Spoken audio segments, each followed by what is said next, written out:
Hi everybody, I'm Theo Eftimiadis. This is my third Royce White Report. Today I'm going to be talking about Royce White, who got ejected in the February 23rd game between the Rio Grande Vipers and the Texas Legends.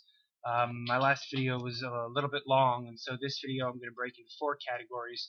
I'm going to talk about the storylines going into the game. I'm going to sort of summarize the game and talk about what happened in it quickly. And for people who want to get to know the D League and want to know sort of the better players in it, I'm gonna talk about the players who showed me something I think is worth talking about in this game, and I'm gonna try to talk over highlights. I have some cut out some highlights from the game, just so you can sort of see these guys play, and kind of helps give me structure that I can talk around. So yeah, I'm gonna talk about those players, and then I'm gonna talk about Royce White. I'm going to put the time that I end up talking about Royce White in the description. He wasn't a really big factor in this game, and so you're not really going to hear much about him until that point. So if you want to hear about how Royce White did, skip to that, whatever time that is. Okay, so storylines going into the game. The Texas Legends play the Rio Grande Vipers, who are the Houston Rockets' D-League team. They play them 8 times throughout the D-League season. This was the 6th or 7th game between them. You know what? It might have even have been the 8th. Anyway, the Vipers were number 1 in the standings, and also they played 2 days in a row. So they played yesterday and the day before. Before the first game, the Rio Grande Vipers were first in the standings. They got knocked out into second to Sioux Falls, I believe it's called, because they lost to the Legends. And they didn't just lose, they lost by 30. It was a terrible game. Royce White in particular played awful. You can go back to my video and my video from the 22nd and hear about that. But his character was, he was complaining, he was whining, he was playing horribly on offense. He had this one dunk that was pretty cool, but other than that, he was trash. I saw in Clutch fans today, people were trashing Royce White, saying this guy's done, and sort of a lot of people haven't watched him play. It's not going so well, but you have to take it into perspective and realize that he's played 4 games. He was out of the NBA, and maybe as a rookie he doesn't quite understand the intensity of the league and how hard you have to train all the time to remain at that, to be able to compete at that level. So he came into the D League overweight, and so you need to give him some time. But so far, I have to admit, it's not looking so good. So last night they lose by 30. Royce White's awful. This game was rough. There were a lot of fouls, a lot of contact, and the refs knew that going in. They called it really tight. Fouls that really didn't seem like they existed were called left and right. Royce White ends up getting ejected along with Melvin Ely at the end of the second. And I think 4 or 5 techs were given out overall. Eduardo Nahara, who was a old role player for the Nuggets, and he did his role well when he was on that team. He was one of my favorite players. It was kind of like a joke favorite player, but he's the head coach for the Texas Legends now. He got a tech. Christian Ayenga got a tech. He's on the Texas Legends. Royce White got a tech and was ejected, and so did Melvin Ely. And the head coach for the Vipers also got a tech. Nick Knowlton, I am not quite sure, but he got a tech as well. 5 techs total, 2 ejections, and a bunch of free throws for each team. Yeah, so those are sort of the storylines going into the game. I'll continue talking about, well, I guess I've sort of merged the storylines and game summary. Okay, so so the Vipers lose. The Vipers end up losing by 5. And the game was pretty even, but I think that the Vipers played a better basketball game. But in the end, it came down to free throws. The Vipers shot around 80% from the line. I think I shot 35 free throws, something like that, and they had a great percentage. The Legends shot 35 for 37 from the line, and one of those misses came when the game was already out of hand. They were up. The Vipers hit a three at the buzzer, so they were up, I believe, 7. They were up 7 with like 10 seconds left. The guy misses one, makes the second. They go up 8. Vipers hit a 3 at the buzzer. They lose by 5. So 35 for 37. That's 94%. That's absurd. That is a crazy percentage. And I think it came down to those free throws. Yeah, it was a very even game, but they got beat on the free throw line, and so that was the game. Now I'm going to talk about notable D-League players who kind of shined in this game. I've never done this before, so this is going to be messy. I'm gonna speak over highlights of these players, and yeah, we'll see how this goes. So the first player I want to talk about is Justin Dentman on the Texas Legends. He was the D-League MVP last year, and I've seen him play 2 times now. 3 out of the 4 of the last games for the Vipers have been against the Legends, and so I've seen him play a few times. This game was easily his best. He was hitting shots, as you can see right here, and these aren't easy shots. He's rolling around a pick on a design play and drains a fadeaway 3. But he was also distributing the ball. That play right there, if you, I guess I'm gonna just watch it again myself, and you can, I'll pause it for you. But what you can see is the defender at right in front of the bucket, not Ulbrich, but I can't really see who he is. He has to come in on help defense because Denton beats the first man. He beats the first man, so he has to come in on help defense, which frees up a shooter in the corner, and that's when the game was close. So that was a big shot, and that just kind of Denton is a dangerous scorer at the rim.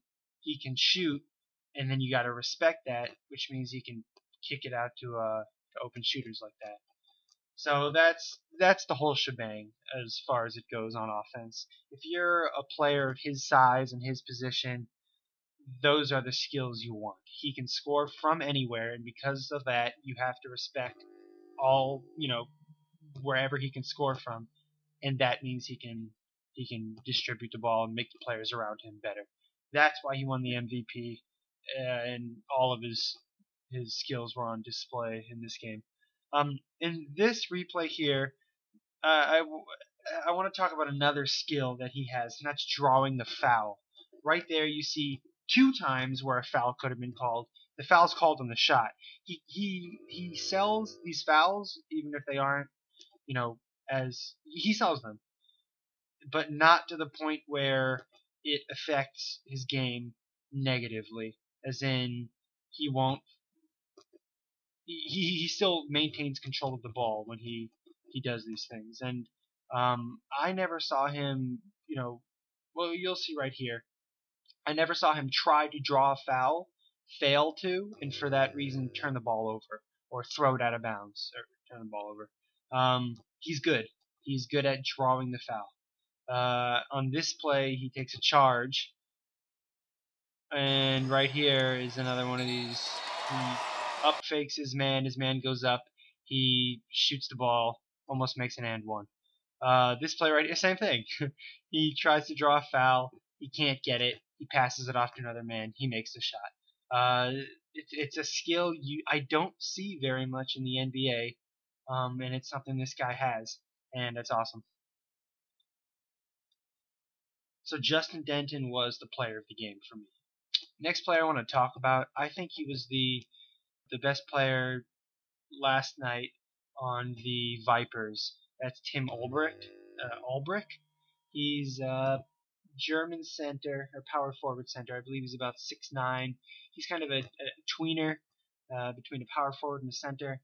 I think they'd want him. They do want him to play center at the NBA level. He's just not big enough. You'll see here. I think that this game that he has doesn't translate well to the next level up when guys are bigger.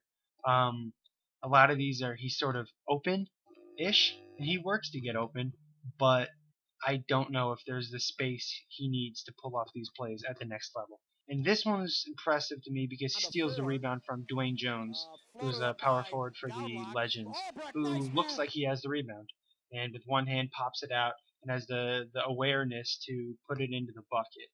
And you can't understate that awareness. That's an important skill to have. And I'm going to talk about Royce White and Hassan Whiteside after this, and talk about how neither of them has that awareness. Tim has that awareness kind of naturally, and that's a great skill for a basketball player. This play, he does two great things. He gets that offensive rebound, has the presence of mind to throw it out to a man. Drives, misses, and there's Albrecht to put it in. So he was there were times he kind of faded from the game, and he couldn't play the whole game, and he was very important to the offense. He was an all-star in the D-League this year, and I'm not surprised. He's a good player. Not sure if he translates to the NBA level, but he was a great player for the Vipers. The other strong player on the Vipers team, or I'm sorry, that's not the right thing to say. Another player who stood out to me, because there were strong players around the board. This was a pretty good game. Pretty good game for the Vipers, given their personnel, and that they've been losing a lot of players to call-ups in the NBA. Andrew Goodlock. He's a young, I guess he plays point, but he's a scoring point guard. And so,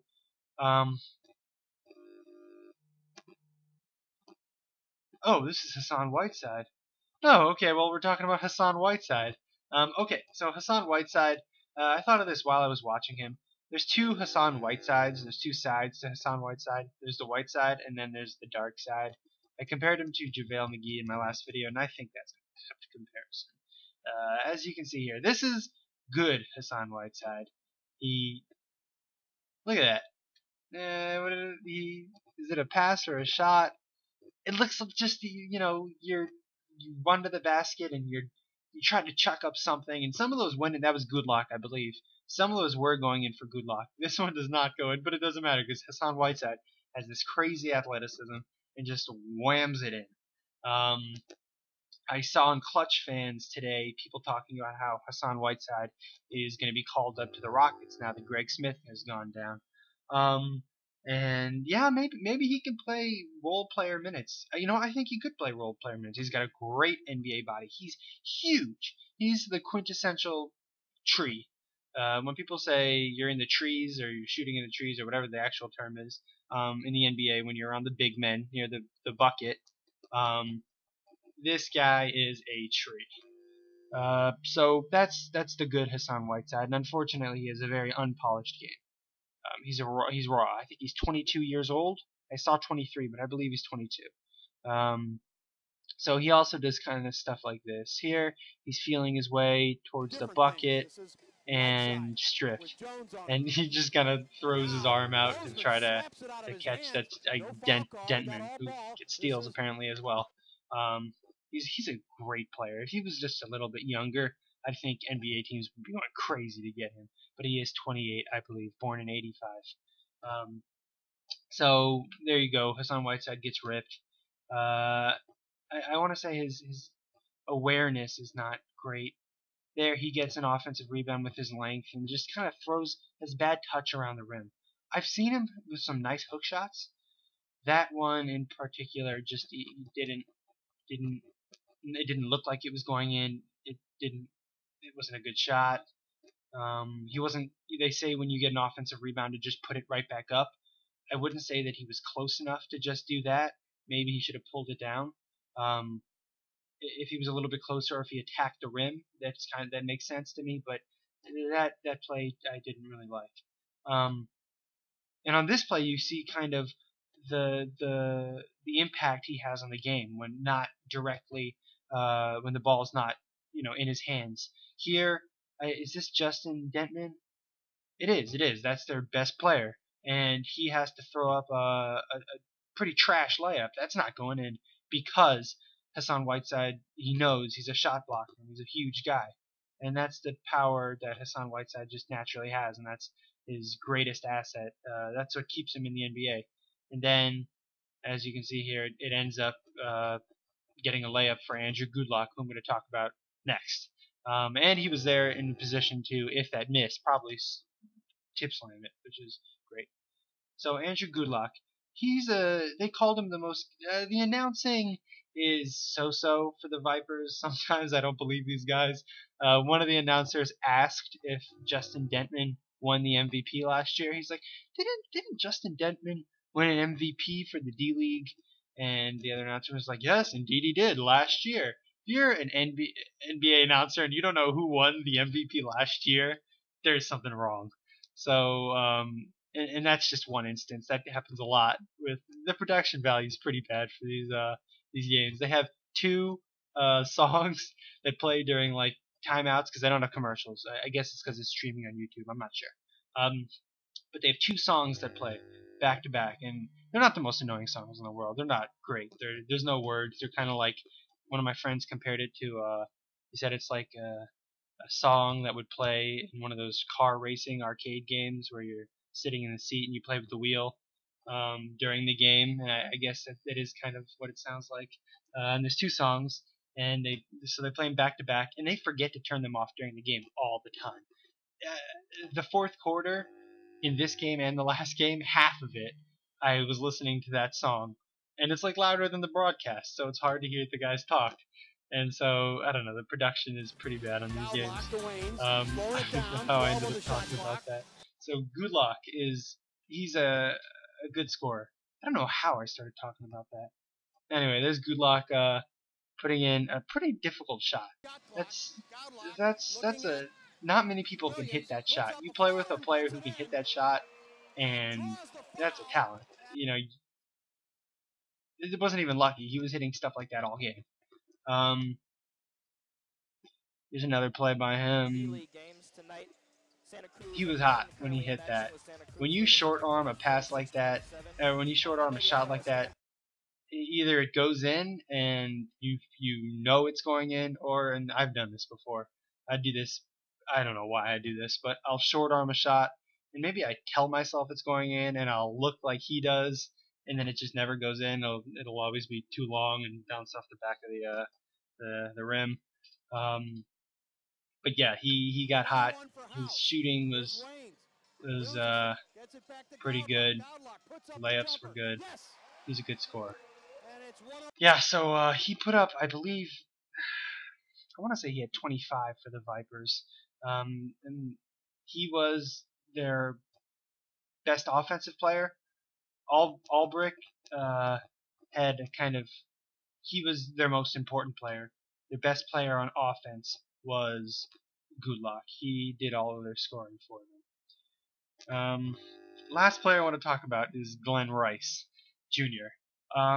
He has strong fundamentals. This guy is quietly one of the better players on the Vipers, and I believe he's young.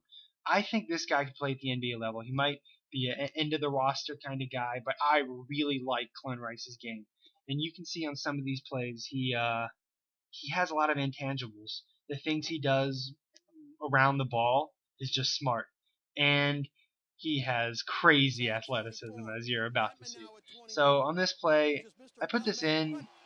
That was the third three he hit in the quarter. This one he hit near the end of the third quarter. With 10 minutes left in the third quarter, he hit two back-to-back, and you could tell he was hot. I think they called a timeout because he hit one, looked great. The quick possession the other way, comes right back, hits another three.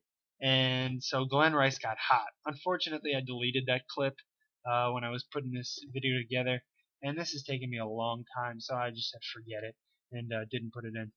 So this is the third three he hit in the quarter. This play is awesome. As you can see, he gets a block. He gets the block. He sprints up court, And these things are happening so fast, which is what is so impressive. He gets the block, runs up court. One of his teammates catches it, passes it to him. He catches it in the air and throws it up. Free dunk for Andrew Goodlock. And this is the play of the game. Takes the shot, This is no absolutely. good. Rebound, Hassan Whiteside. Back come the Vipers. Here comes Rice going to the hole. That's crazy. Throws it down with authority. And look at that dance. Crazy. Don't get and too, unfortunately, too no one got back on excited defense. There's Justin Dentman. You hate to see that happen, but there's Justin Dentman draining a three. Okay, and so that's those are the players I'm going to talk about for this game. A bunch of other players played well on both teams. Role players came in, played like 10, 15 minutes, and had great impact. I'm not familiar enough with the names to just kind of reel them off, but these, just to give you an idea of, how the D-League players are playing. I'm going to continue to do that player spotlight, and hopefully I get better at putting together these highlight reels. So now I'm going to talk about Royce White. Royce White. I said earlier I was on Clutch Fans today, and people were saying, get rid of Royce White, drop him, cut him. It doesn't make sense from a salary perspective. I think he has a whole another year of guaranteed money. He's on his rookie contract, so yeah, first round pick. People are saying, why do we care so much about a guy we took at 18? They drafted him number 18 overall. I thought it was 16, but apparently it was 18.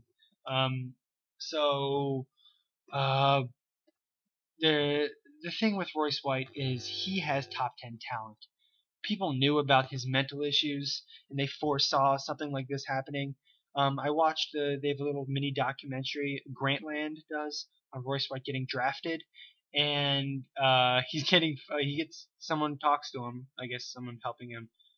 He has all these anxieties, and he doesn't want to be the one to answer. Or he has his friends with him, and they're telling him who's going to draft him and who's out, and he reels off from like 10 to 22 or 10 to 31.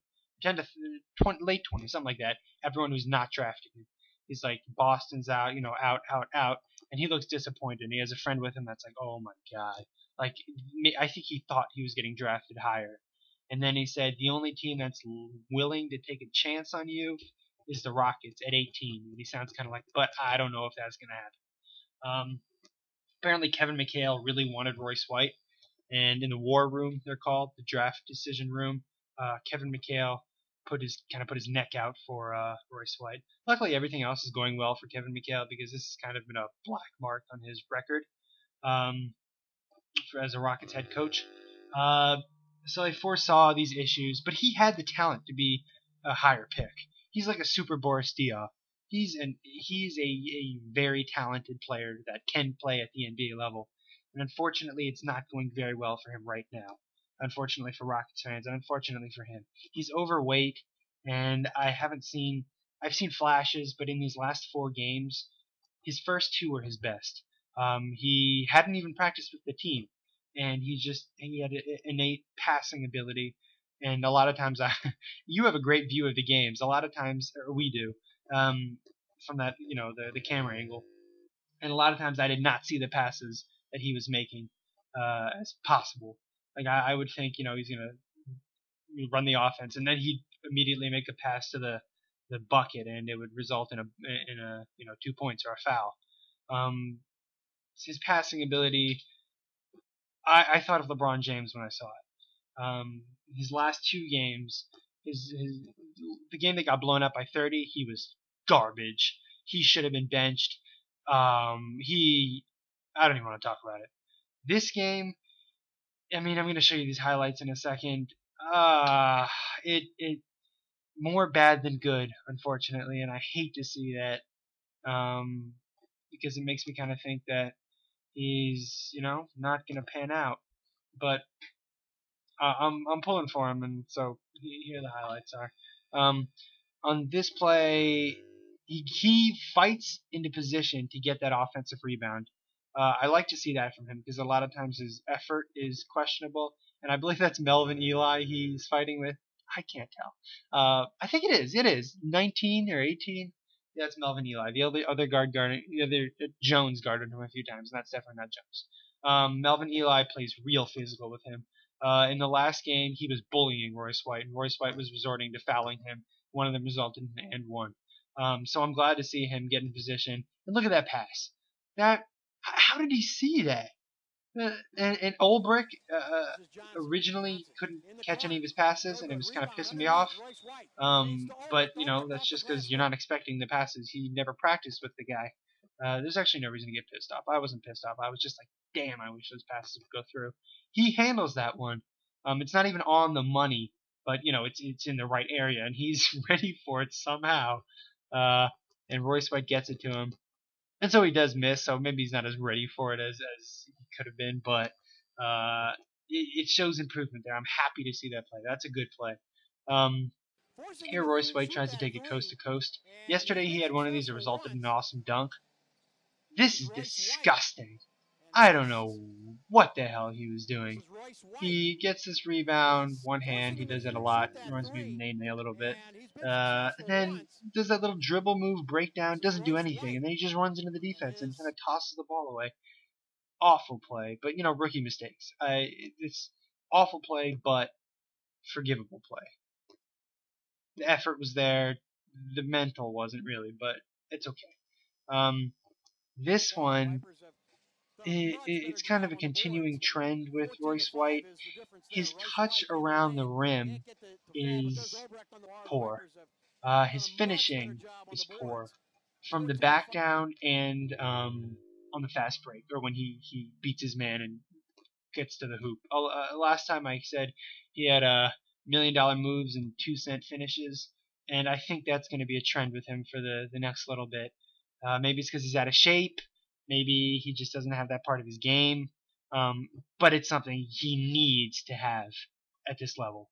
If he's going to make it to the NBA, it's going to be for his passing. It's not going to be for his defense. It's not going to be for his rebounding. It's for his passing and for his mobility at his position.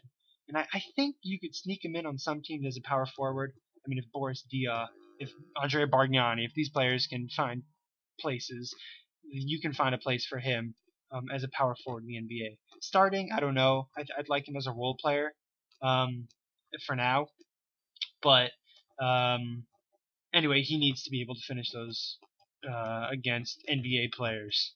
So against these defenders, he should definitely be finishing them.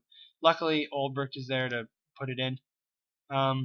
This play, I mean, it's not the best play. Olbrich's man fell down, so it's not really impressive from a skills perspective or an awareness sort of way. But what I like is that Royce White is so trusted in the offense as a number 4, as a power forward, that the ball goes not to the small forward or the shooting guard before him, but goes straight to him in the corner. And I don't think Andrew Goodlock, I believe that was, I don't think he saw that opening. Otherwise, he would have passed it himself. He tossed it to Royce because that's what Royce is, that's what he's good at. And they know what he's good at, and they get him the ball where he should get the ball. And he makes the perfect pass. And you get a dunk. It's just it shows what he should be able to do regularly, and he's doing it, which is the good thing. This was awful. That's awful. He was just trying to do too much, and I mean, I don't think he thought he was going to get blocked. Rookie mistakes. And here's where things go down for Royce White. As you can see on the play, I'll play it again for myself. He's had a sort of chippy relationship with Melvin Ely. They kind of bump each other all the time, and Melvin Ely bullied him on in the last game, backing him down, and he's not as big as Melvin Ely, and Eli is a physical player. So Eli kind of pulls his arm a little bit. I'm not quite sure what happened there. You can see Eli did something wrong. I don't know exactly what it is. Royce is not happy about it. That's not okay. That's not okay. And this is what happens. Eli's pissed. Look at Royce in his face laughing at him like, I cannot, like, you can't do that. Eli is just going crazy, but Royce cannot do that. He's not causing any problems, but the damage is already done. and this was a real physical game, and they were scared. You know, I was thinking about this. If the D League, if there was a malice in the palace in the D League, that's the end of the D League. People would not put up with that. That would be 30 minutes, but it was a long video. But anyway, I think they knew this game had potential to get out of hand, being that the last game was so terrible, and the Vipers were pissed about it. So they ejected them both, and that was the end of Royce White. And here's this pretty hilarious clip of Royce White that I'm going to put in slow motion. I'm watching in regular speed, but when it's going in the video, it's going to be in slow motion. Royce White leaving, and then thanks, man. You're doing a good job. And he's gone.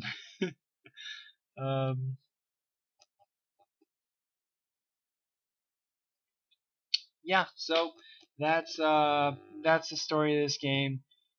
I'm not really getting any views yet, but hopefully people watch this video and enjoy the highlights. Those are pretty cool. Yeah, thanks for listening. Vipers, here comes Rice going to the